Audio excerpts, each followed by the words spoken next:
எல்லாருக்கும் வணக்கம். நம்ம கோட் பேஸ்ல அடிக்கடி ஒரு தலைவலி வரும். அதுதான் இந்த ஸ்விட்ச் ஸ்டேட்மெண்ட்.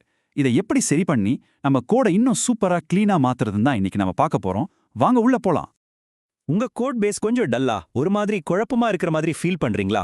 கவலையே வேணாம். இது நிறைய கோட் பேஸ்களுக்கு வர்ற ஒரு சாதாரண விஷயம்தான். ஆனா நல்ல விஷயம் என்னன்னா, இதுக்கான அறிகுறிகளை நாம சீக்கிரமே கண்டுபிடிச்சு சரி பண்ணிட முடியும். இங்க பாருங்க, இதுதான் நாம இன்னைக்கு செக் பண்ண போற முக்கியமான சிம்டம்.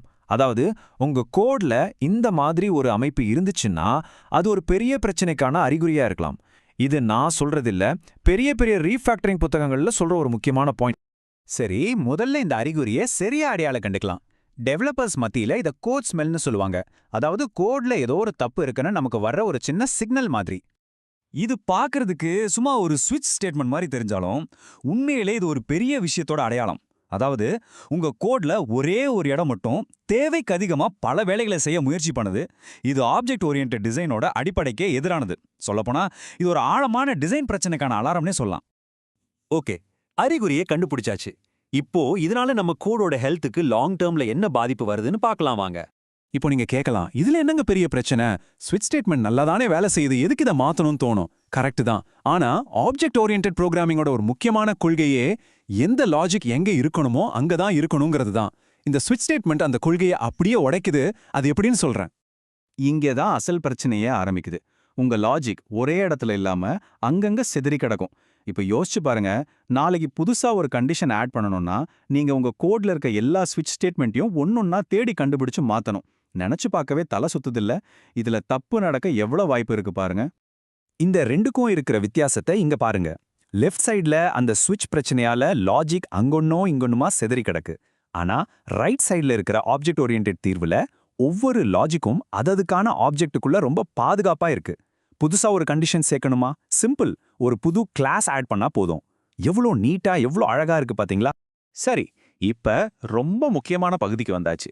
இந்த பிரச்சனைக்கான தீர்வுகள், அதாவது நம்ம கோடுக்கான ட்ரீட்மெண்ட் பிளானை இப்போ டீட்டெயிலா பார்க்கலாம். இந்த பிரச்சனைக்கான மெயின் மருந்தோட பேரு பாலிமார்பிசம். சிம்பிளா சொல்லணும்னா ஒரே ஆக்ஷன் ஆனா வேற வேற ஆப்ஜெக்ட்ஸ்க்கு ஏத்த மாதிரி அதுவே வித்தியாசமா நடந்துக்கிறது தான் பாலிமார்பிசம். இந்த பவர்ஃபுல்லான கான்செப்டை வச்சு தான் அந்த சிக்கலான ஸ்விட்ச் ஸ்டேட்மெண்ட்டை நாம சரி பண்ண போறோம். இந்த ட்ரீட்மெண்ட்டை மூணு சிம்பிள் ஸ்டெப்ஸ்ல செஞ்சிடலாம்.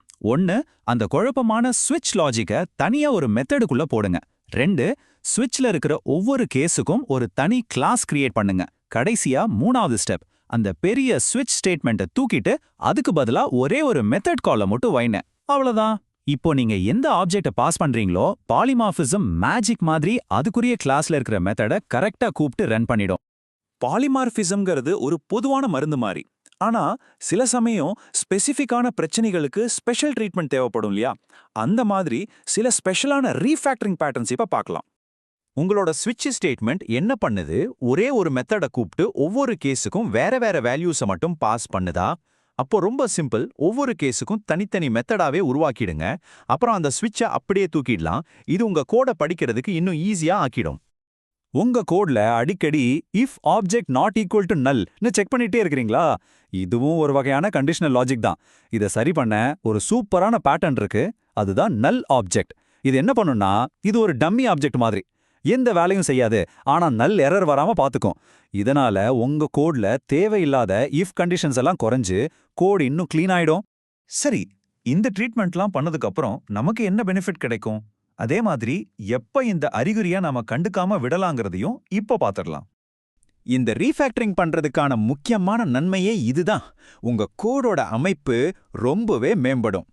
கோடு ரொம்ப நேர்த்தியா, புரிஞ்சுக்கிறதுக்கு சுலபமா, மெயின்டைன் பண்றதுக்கு எளிதா மாறிடும்.